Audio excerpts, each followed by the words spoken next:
On the crisp morning of October 17th, 1777, in a quiet meadow along the banks of the Hudson River in upstate New York, a sight unfolded that stunned the civilized world. Thousands of hardened British redcoats and Hessian mercenaries marched out of their earthworks in silence. Their uniforms were ragged, their faces hollowed by weeks of starvation, cold rain, and unrelenting terror. One by one, under the cold autumn sky, soldiers of the mightiest military force on earth stacked their muskets, surrendered their cartridge boxes, and handed over their heavy brass cannon. At the head of this shattered column rode General John Burgoyne, a man of fashion, a playwright, a member of Parliament, and an imperial warlord who had promised King George III that he would crush the American rebellion in a single summer.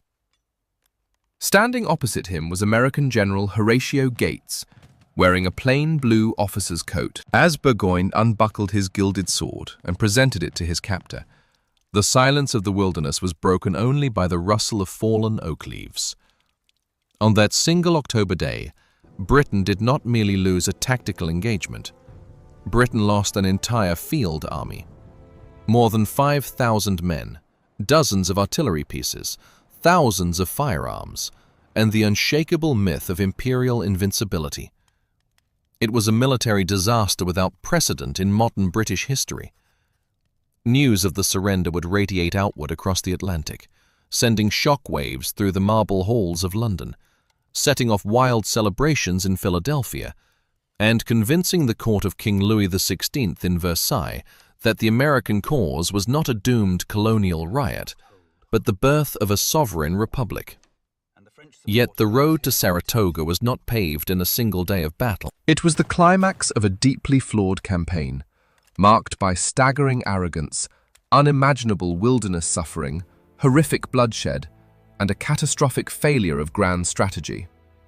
To understand how the British Empire lost an army in the dense forests of North America, one must look back to the winter of 1776, when the top brass in London believed they had found the ultimate blueprint to end the American Revolution forever. In the grand townhouses and mahogany-panelled offices of Whitehall, the war in America was viewed through the lens of cold European power dynamics.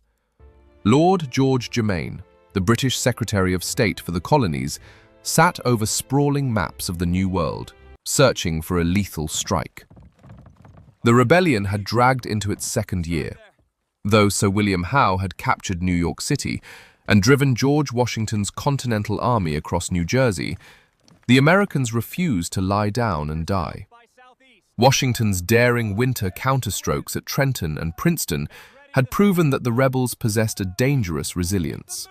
Germain and his strategists concluded that the rebellion had a heart, and that heart was New England. New England was the engine of radical ideology, the primary breeding ground for militia, and the birthplace of the rebellion at Boston, Lexington, and Concord. If New England could be surgically severed from the rest of the 13 colonies, the revolution would be cut in two.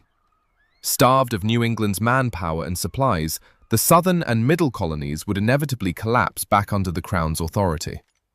Into this planning process stepped General John Burgoyne. Burgoyne was a larger-than-life figure in 18th century British high society. He was an aristocrat, a dashing former cavalry officer who had won renown in Portugal, a satirical playwright whose works played in London theatres, and an ambitious politician. Known affectionately to his troops as Gentleman Johnny, Burgoyne was a man who possessed immense charm, supreme confidence, and a deep, unshakable faith in British arms. During a leave of absence in London, Burgoyne presented Germain with a formal memorandum titled Thoughts for Conducting the War from the Side of Canada. Burgoyne's strategy was simple, elegant, and devastating on paper. He proposed a massive three-pronged offensive that would converge on the town of Albany, New York. First, Burgoyne himself would lead a powerful army south from Montreal, sailing down Lake Champlain and Lake George, then marching down the Hudson River Valley. Second, a smaller supporting column under Lieutenant Colonel Barry St. Leger would march east from Lake Ontario, down the Mohawk River Valley, sweeping up rebel fortresses along the way. Third, the main British army in North America, commanded by General Sir William Howe, would march north from New York City up the Hudson River. The three armies would meet at Albany, establishing an unbroken chain of British garrisons along the entire length of the Hudson. This would form an impenetrable iron curtain between New England and the rest of the continent. It was a masterwork of military geometry. On paper, it was flawless. In reality, it was a recipe for catastrophe. The fatal flaw of the 1777 campaign lay not in its geometry, but in its geography and its human egos. To coordinate three separate armies across hundreds of miles of uncharted American wilderness required absolute clarity of command, flawless communication, and seamless cooperation. Instead, the plan was doomed by miscommunication and administrative incompetence in London. Lord George Germain approved Burgoyne's plan and authorized his northern expedition from Canada. But Germain failed to give clear, binding instructions to General Howe in New York City. Howe, as the senior commander in North America, had his own ideas about how to win the war. Howe was obsessed with capturing Philadelphia, the seat of the Continental Congress. He believed that capturing the enemy capital and destroying Washington's main army in a decisive battle would end the war faster than a campaign in the northern wilderness. Howe sent a letter to London outlining his intention to sail south to Pennsylvania. Germain received the letter, but rather than ordering Howe to cancel the Philadelphia expedition and march north to meet Burgoyne, Germain offered a vague, non-committal response that allowed Howe to pursue his own plan. Germain assumed that Howe could somehow capture Philadelphia quickly and still return in time to assist Burgoyne in Albany. It was an astonishing assumption, given that transport ships moved at the mercy of the wind, and letters took 6 weeks to cross the ocean. Thus, before Burgoyne had even stepped foot out of Canada, the most powerful arm of the three-pronged strategy had completely detached itself. Burgoyne was marching south into the deep woods of New York, operating under the absolute conviction that Sir William Howe's massive army was marching north to meet him. Howe, meanwhile, was packing 18,000 British soldiers onto transports and sailing away from Albany, heading in the exact opposite direction. The trap was already set, not by the Americans, but by British High Command. In June 1777, Burgoyne's invasion force gathered at the northern end of Lake Champlain. It was one of the most magnificent expeditionary forces Britain had ever assembled in North America. More than 7,000 regular troops stood under Burgoyne's command. Half of them were elite British infantry in brilliant scarlet coats, including the renowned light infantry and grenadier battalions. The other half were German auxiliaries, seasoned Hessian troops hired from the Prince of Hesse-Kassel and the Duke of Brunswick, dressed in dark blue coats with brass-fronted caps. Supporting them was a massive train of heavy artillery, including mortars and siege guns designed to batter down any fortification in their path. Accompanying the army were Canadian militia, loyalist volunteers, and several hundred Native American warriors, primarily from the Iroquois Confederacy, who served as scouts and advance skirmishers. Burgoyne did not travel light. He envisioned the campaign as a grand imperial procession. Accompanying his headquarters were dozens of baggage wagons carrying luxury furniture, fine wines, cases of champagne, silver dinner services, and an extensive wardrobe for Gentleman Johnny's social engagements in Concord, Albany. Joining the army were many officers' wives and families, including Baroness Frederica von Riedesel, the charismatic wife of the commander of the German troops, who recorded the daily realities of the campaign in her famous journals. On July 1st, Burgoyne's armada sailed down Lake Champlain. Hundreds of gunboats, bateaux, and sailing vessels glided across the clear waters, their colorful flags fluttering in the summer breeze. Burgoyne was so confident of success that he issued a bombastic proclamation to his troops and the local population, declaring that this army must not retreat. His first major objective was Fort Ticonderoga, the legendary star-shaped fortress sitting at the junction of Lake Champlain and Lake George. Ticonderoga had been captured by Ethan Allen and Benedict Arnold in 1775 and was considered by Americans to be the primary guardian of their northern frontier. The fortress was garrisoned by roughly 3,000 Continental troops under Major General Arthur St. Clair. Burgoyne approached Ticonderoga with tactical brilliancy. His chief engineer, Lieutenant William Twiss, surveyed the surrounding landscape and noticed a steep, rocky crag named Mount Defiance that overlooked the fortress. The Americans had left Mount Defiance unfortified, believing it was impossible to haul heavy artillery up its precipitous slopes. Twiss famously remarked that where a goat can go, a man can go, and where a man can go, he can haul a gun. Under the cover of darkness, British soldiers and artillerymen dragged heavy 18-pounder cannons up the steep cliffs of Mount Defiance. On the morning of July 5th, American sentries looked up in horror to see British redcoats staring down at them from the heights above, their artillery trained directly on the interior of the fort. Ticonderoga was a death trap. General St. Clair realized that to stay was to guarantee the total destruction of his garrison. That night, under the cover of a moonless sky, the Americans quietly evacuated Fort Ticonderoga, abandoning vast stores of ammunition and supplies. When British troops occupied the fortress the next morning without firing a single shot, Burgoyne was ecstatic. When news of Ticonderoga's fall reached London, King George III reportedly burst into his wife's private chambers, clapping his hands in delight and shouting that he had beaten all the Americans. Burgoyne believed the rebellion was collapsing. He fired off glowing reports home, convinced that his victory march to Albany was now an inevitability. But the fall of Ticonderoga was an illusion. It lulled Burgoyne into a dangerous state of overconfidence, while convincing him to make a fateful logistical mistake. After capturing the fort, Burgoyne had two choices for how to push south toward the Hudson River. He could take his army by boat down Lake George, a clear water route that would allow him to transport his heavy guns and supplies quickly and easily. Or he could cut straight across land through 26 miles of wilderness between Skenesborough and Fort Edward on the Hudson River. Burgoyne, eager to maintain his momentum and reluctant to backtrack, chose the overland route through the forest. It was a catastrophic decision. Waiting in those thick pine forests was the commander of the American Northern Department, Major General Philip Schuyler. Schuyler knew that his small, demoralized army could not stand against Burgoyne's redcoats in an open, European-style battle. Instead, Schuyler realized that his greatest ally was the land itself. Schuyler ordered his men to execute one of the most thorough scorched earth operations in American history.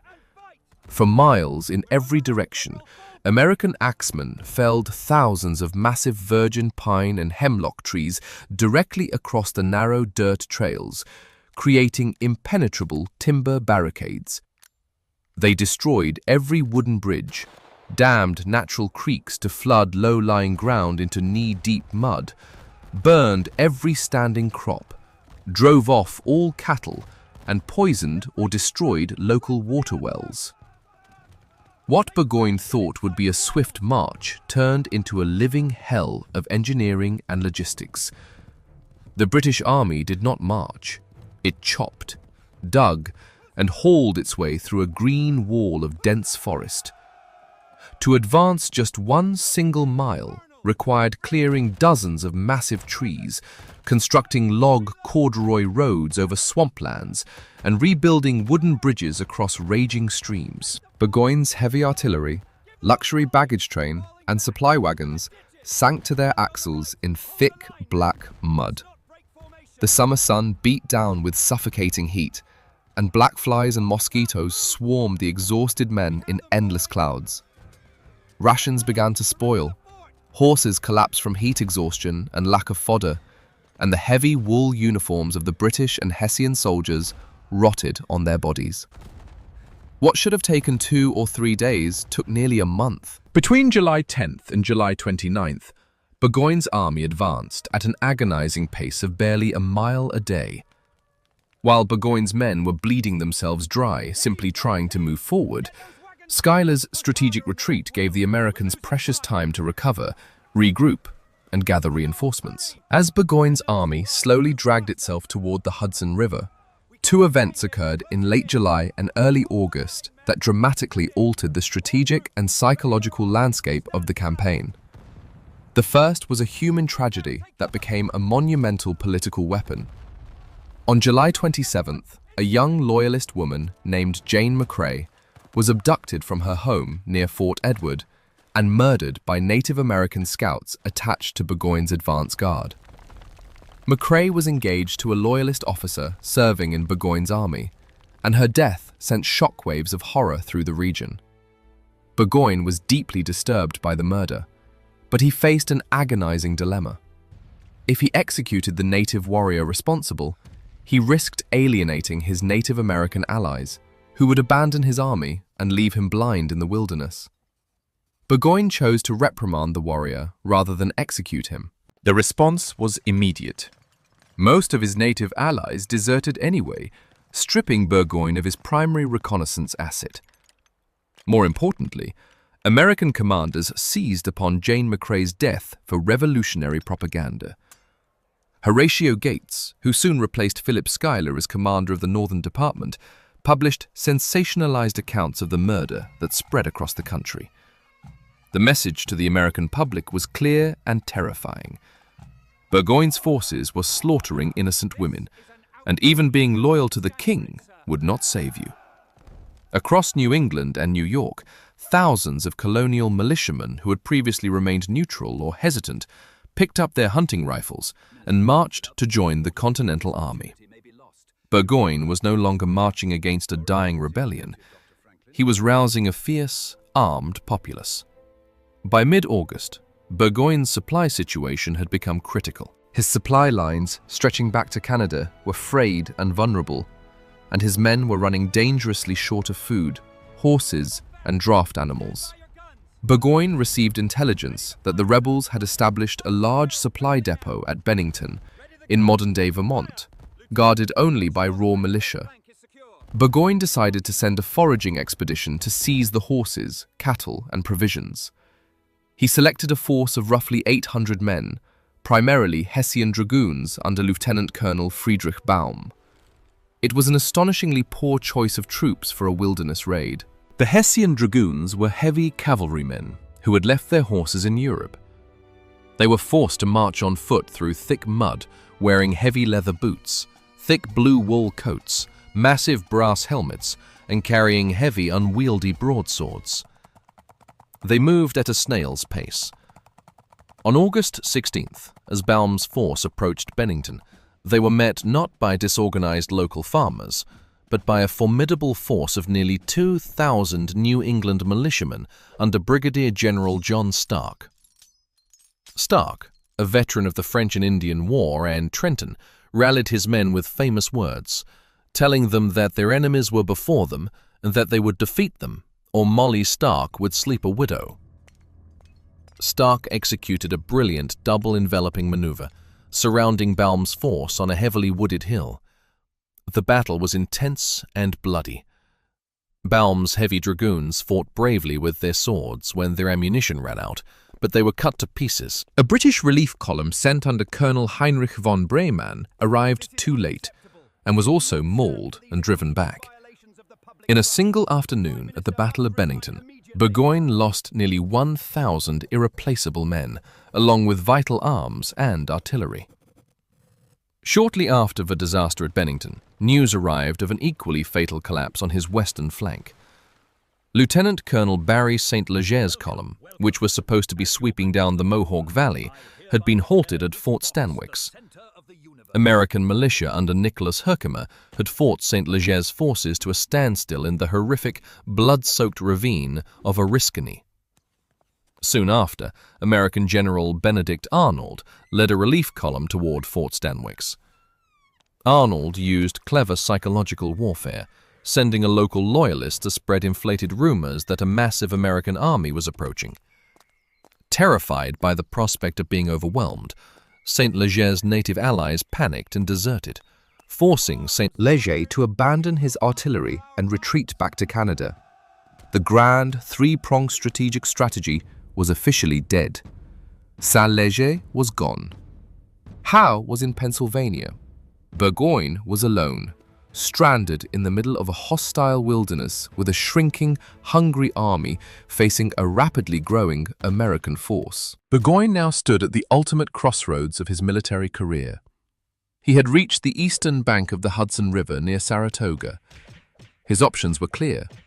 He could cut his losses, retreat back to the safety of Fort Ticonderoga and Canada, and preserve his army to fight another day, or he could cross the Hudson River, cut his own supply lines, and push onward to Albany in a desperate bid for victory. Retreat would mean political ruin for Burgoyne. He had promised the king and Parliament that his army would not retreat. He held a deep aristocratic contempt for American militia, believing that a single decisive battle in the open field would shatter rebel morale. On September 13th, 1777, Burgoyne made his fateful decision. He ordered his engineers to construct a bridge of boats across the Hudson River. Over the course of 2 days, his 5,000 remaining troops, their heavy artillery, and their long supply trains crossed to the western bank of the river. As soon as the last soldier stepped onto the western shore, Burgoyne ordered the bridge dismantled and cut loose. By destroying his bridge, Burgoyne voluntarily severed his own line of supply and retreat. There was no going back. It was victory or total destruction. 4 miles south of Burgoyne's position, sitting directly across the road to Albany, was the American army, waiting on a strategic piece of high ground known as Bemis Heights. The defenses at Bemis Heights had been chosen and designed by a brilliant 31-year-old Polish military engineer named Tadeusz Kościuszko. Kościuszko recognized that the terrain at Bemis Heights was a natural defensive fortress. On the east side, steep bluffs dropped dramatically down to the Hudson River, creating a narrow bottleneck through which the river road passed. On the west side, dense, trackless forests offered natural protection against flanking maneuvers. Kościuszko constructed an intricate network of log redoubts, dirt trenches, artillery breastworks, and fallen timber entanglements across Bemis Heights, completely blocking the road to Albany. Any army attempting to reach Albany would be forced to march directly into the mouth of American artillery and musket fire. Command of the American army at Bemis Heights was held by Major General Horatio Gates. Gates was a cautious, methodical, British-born officer who favored defensive warfare, preferring to let the enemy smash themselves against fortified positions. Serving under Gates as his second-in-command was Major General Benedict Arnold. Arnold was the exact opposite of Gates: passionate, aggressive, impulsive, and possessed a charismatic tactical genius that inspired soldierly devotion. With them was Colonel Daniel Morgan and his legendary corps of 500 Virginia riflemen. Morgan's men were armed not with smoothbore muskets, but with American long rifles, which possessed rifled barrels that could accurately hit a target at over 200 yards, more than twice the effective range of a British soldier's musket. On the misty morning of September 19th, 1777, Burgoyne launched his assault on the American positions. Knowing that the American center at Bemis Heights was virtually impenetrable, Burgoyne divided his army into 3 advancing columns, attempting a sweeping maneuver through the thick woods to turn the American left flank. Burgoyne personally commanded the center column, while General Simon Fraser led the right column through the high ground, and General Riedesel commanded the left column along the river road.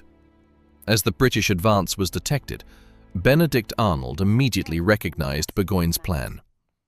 Arnold rushed to Horatio Gates's headquarters, aggressively arguing that the Americans should not wait passively inside their entrenchments, but should strike the British columns while they were tangled in the thick woods and unable to deploy their superior artillery. Gates was hesitant, fearing a total collapse if the army left its fortifications, but he eventually relented, permitting Arnold to send Daniel Morgan's riflemen and Henry Dearborn's light infantry forward to harass the British advance. Around noon, Morgan's riflemen made contact with the vanguard of Burgoyne's center column in a small, cleared farm field belonging to a loyalist named John Freeman. What followed was a battle of unprecedented ferocity. Concealed in the high brush and treetops around the perimeter of Freeman's farm, Morgan's marksmen opened a deadly fire on the exposed British redcoats. Morgan instructed his men to target British officers, artillery crews, and buglers first. Within minutes, virtually every officer in the British advance guard was shot down, sending the vanguard into total confusion. Hearing the roar of musketry, Benedict Arnold fed regiment after regiment of Continental infantry into the clearing at Freeman's farm. For over 3 hours, the battle raged back and forth across the 15-acre clearing. The field changed hands repeatedly in brutal hand-to-hand combat. American soldiers charged out of the woods, driving the British back and capturing their artillery pieces, only for British bayonet charges to force the Americans back into the tree line. Arnold was everywhere on the field, riding along the lines, directing regiments, encouraging his men, and relentlessly pressing the attack. Burgoyne's center column was on the absolute brink of disintegration. British officers were falling in scores, artillery horses lay dead in the dirt, and the redcoat ranks were breaking under the relentless accuracy of American marksmanship. Burgoyne himself showed immense personal bravery, riding through heavy fire to keep his men in line. Just as the American momentum seemed poised to break the British line completely, Hessian General Riedesel arrived on the field. Hearing the sound of heavy cannon fire from the woods, Riedesel had acted on his own initiative, leaving a small force to guard the river road and marching his German infantry and heavy artillery directly toward Freeman's farm. Riedesel arrived on the American right flank, unleashing a devastating volley of musket fire and pounding the American lines with heavy grape shot. With night falling, his ammunition almost exhausted, and his troops facing fresh German reinforcements, Arnold was forced to break off the attack and order his men to pull back to the safety of Bemis Heights. Technically, Burgoyne was left in possession of the battlefield at Freeman's farm, allowing him to claim a tactical victory. But it was a victory bought at a terrifying price. Burgoyne had lost over 600 men, nearly 10% of his remaining force, including a catastrophic number of experienced officers. The Americans had suffered roughly half as many casualties. Burgoyne had struck the American line with all the force he could muster, and the line had held firm. In the wake of Freeman's farm, Burgoyne made another critical decision that sealed his fate. His generals urged him to renew the attack the very next morning before the Americans could recover. Burgoyne was preparing to issue the order when he received a secret coded letter from General Sir Henry Clinton, who had been left in command of British forces in New York City. Clinton wrote that he was planning a limited river expedition up the Hudson to attack American forts in the Highlands, hoping to draw Gates's attention away from Saratoga. Burgoyne seized upon this letter as a lifeline. Believing that Clinton's diversion would force Gates to divide his army, Burgoyne cancelled his planned morning assault. Instead, he ordered his men to dig in at Freeman's farm, constructing a series of heavy earthwork fortifications known as the Balcarres Redoubt and the Bremen Redoubt, and wait for Clinton to arrive. It was a fatal delay. Clinton's expedition was far too small and arrived far too late to alter the campaign. While Burgoyne waited uselessly in the woods, his position deteriorated from difficult to desperate. Day after day passed under the greying autumn sky. Inside the British camp, the supply situation reached a crisis point. Rations were reduced to half rations, then quarter rations. The bread was mouldy, the meat was salted beef that had turned rancid, and clean drinking water was almost impossible to obtain. American riflemen hovered constantly around the perimeter, picking off any soldier who ventured out to gather firewood or fetch water from local streams. Cold night frosts began to blanket the woods, but the unequipped British and German soldiers had no blankets or winter clothing. Horses died by the dozens from starvation, their rotting carcasses filling the air with a stench of death. Disease, particularly dysentery, spread through the ranks. Meanwhile, inside the American camp at Bemis Heights, the exact opposite was happening. News of the heavy British losses at Freeman's Farm had sent a surge of excitement throughout the country. Enraged by Jane McCrae's murder and sensing an historic victory, militia units from across New England, New York, New Jersey, and Connecticut poured into Gates's camp every day. By early October, Horatio Gates commanded an army of over 11,000 fresh, well-fed, and highly motivated troops, outnumbering Burgoyne's starving force by more than 2 to 1. Yet, as the American army grew stronger, a bitter personal feud erupted inside its high command. Gates, jealous of Benedict Arnold's growing popularity and offended by Arnold's aggressive tactical critiques, left Arnold's name out of his official report to Congress regarding Freeman's Farm. When Arnold confronted Gates in a heated argument, Gates stripped Arnold of his command and ordered him confined to his tent. Arnold was furious, pacing like a trapped animal inside the camp, waiting for the final showdown he knew was coming. By October 6, Burgoyne had only a few days of food remaining. He called a council of war with his senior generals. General Riedesel strongly advocated for an immediate retreat back across the Hudson River to Canada. But Burgoyne refused to accept defeat without one final attempt to break the American lines. On the morning of October 7th, Burgoyne launched a desperate reconnaissance in force. He gathered 1,500 of his best remaining troops, a mixed force of British light infantry, grenadiers and Hessian regulars, along with 10 field guns, and marched out toward the American left flank.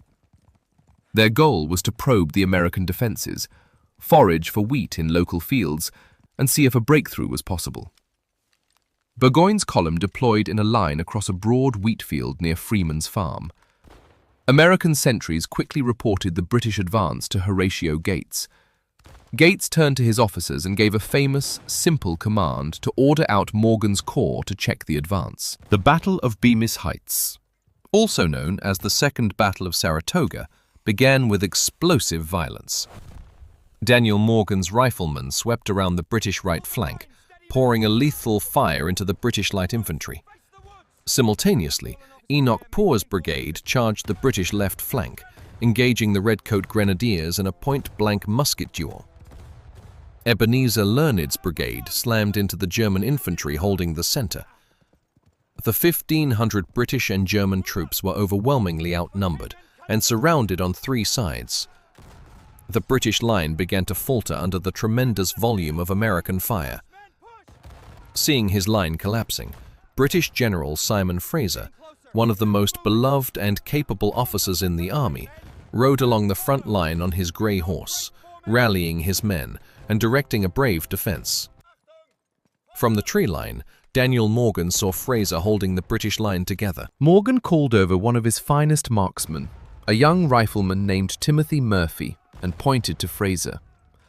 Morgan told him that the officer upon the grey horse was a brave man, but that he had to die because the victory depended upon it.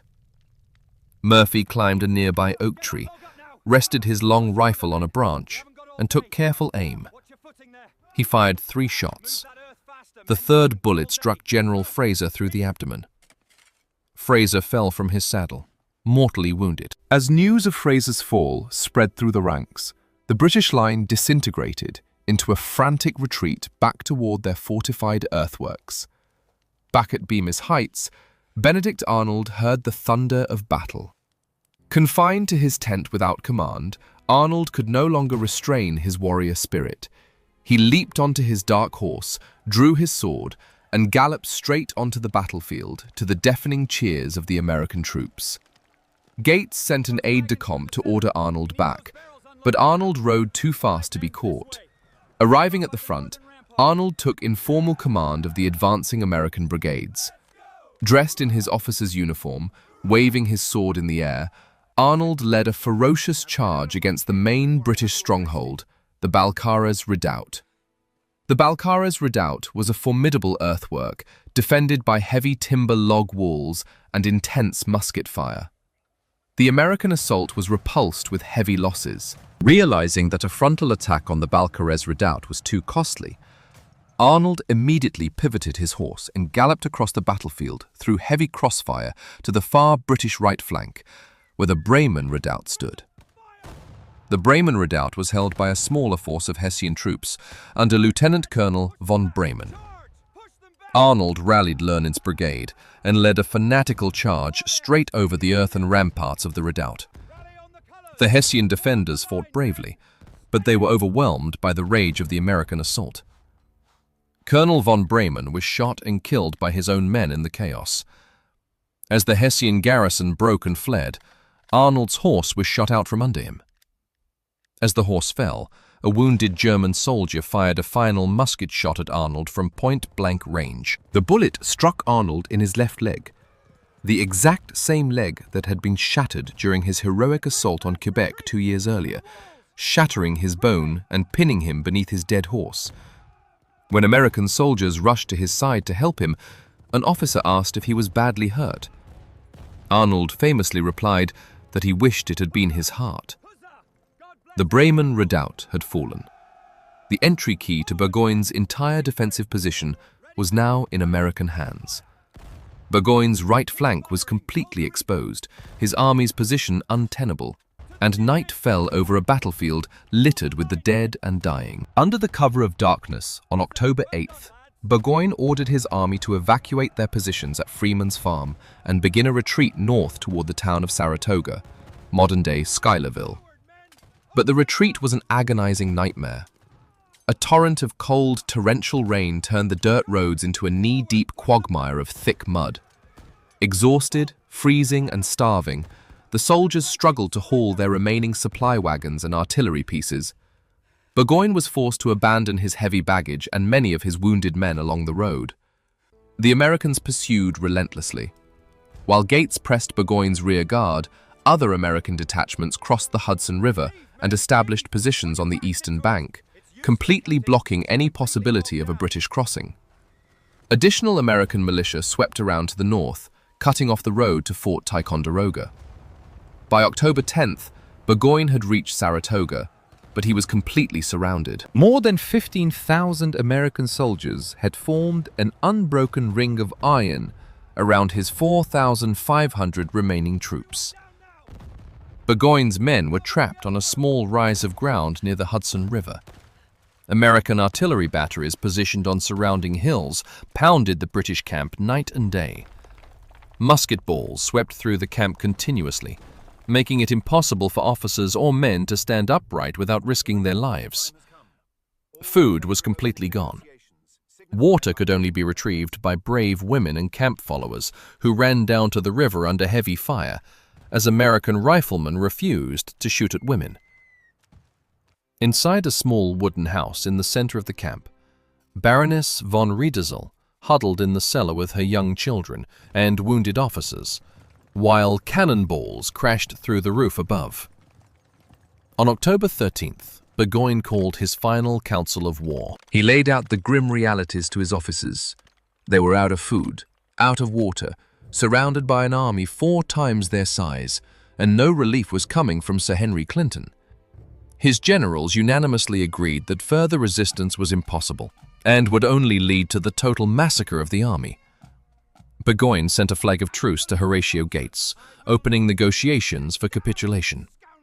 Burgoyne, ever conscious of his aristocratic honor, refused to sign an unconditional surrender that used the word surrender or prisoners of war. He threatened to fight to the last man unless Gates agreed to honorable terms.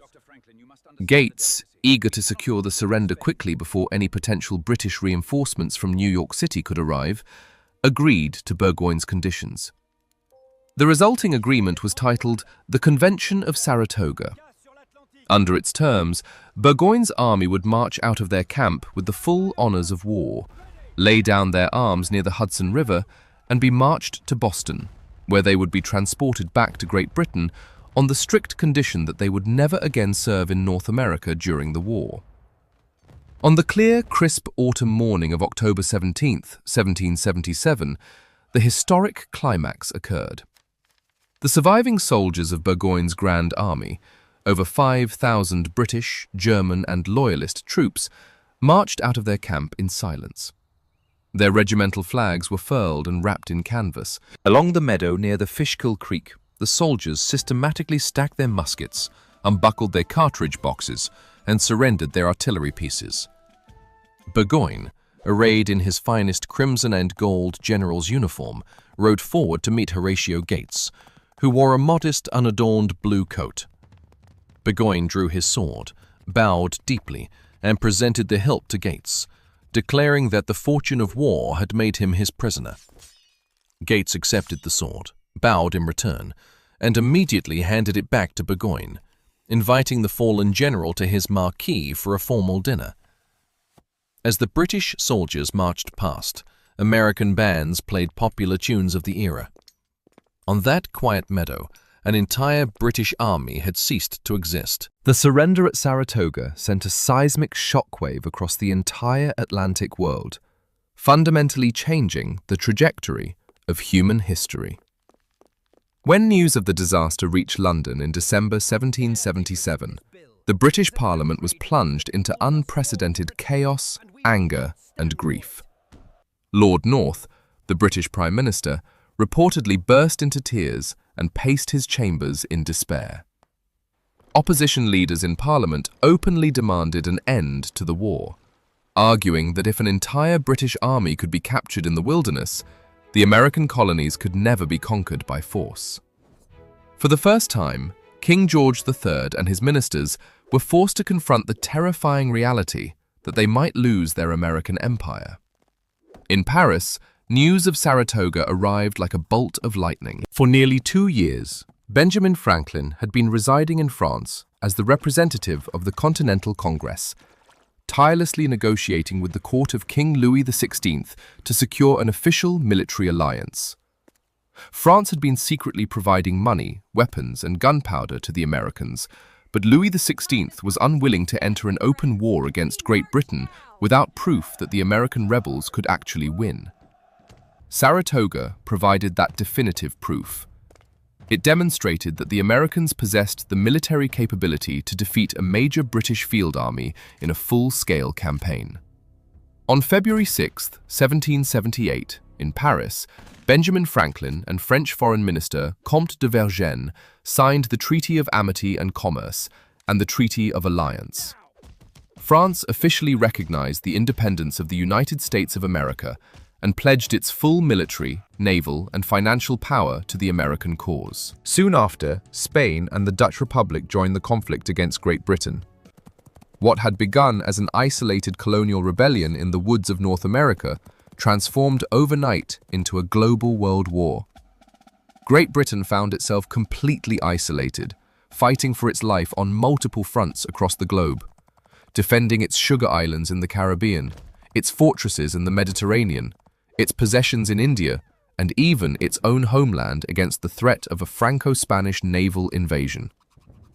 Britain could no longer concentrate its massive military machine on suppressing the American colonies. 4 years later, in October 1781, British General Charles Cornwallis would surrender his army to George Washington and French forces at Yorktown, effectively securing American victory in the Revolutionary War. But Yorktown was only the final act. The decisive turning point of the revolution, the moment the ultimate outcome became inevitable, was forged 4 years earlier on the muddy heights of Saratoga. The tragedy and triumph of Saratoga left an indelible mark on the men who fought there. Gentleman Johnny Burgoyne returned to England in disgrace. He was stripped of his military command, denied a court-martial to clear his name, and spent his remaining years writing theatre plays and defending his actions in Parliament. He never commanded troops again. Benedict Arnold, whose fiery courage and brilliant tactical instincts had saved the American army at both Freeman's Farm and Bemis Heights, received little public credit from Horatio Gates. Bitter at being repeatedly passed over for promotion, broke, and feeling deeply unappreciated by the nation he had bled for, Arnold's heart curdled into resentment. 3 years after Saratoga, he would commit the ultimate act of betrayal, attempting to surrender the American fortress at West Point to the British, forever cementing his name as the most infamous traitor in American history. Yet, no act of treason could erase what had been accomplished on October 17, 1777. On that fateful autumn day, a ragtag army of colonial farmers, tradesmen, and frontier riflemen stood toe-to-toe with the world's premier superpower and forced an entire imperial army to lay down its arms. Saratoga proved to a skeptical world that a free people, united in the cause of liberty and fighting for their homeland, could overcome the mightiest empire on earth. It was the day Britain lost an army, and the day a new nation truly earned its right to exist.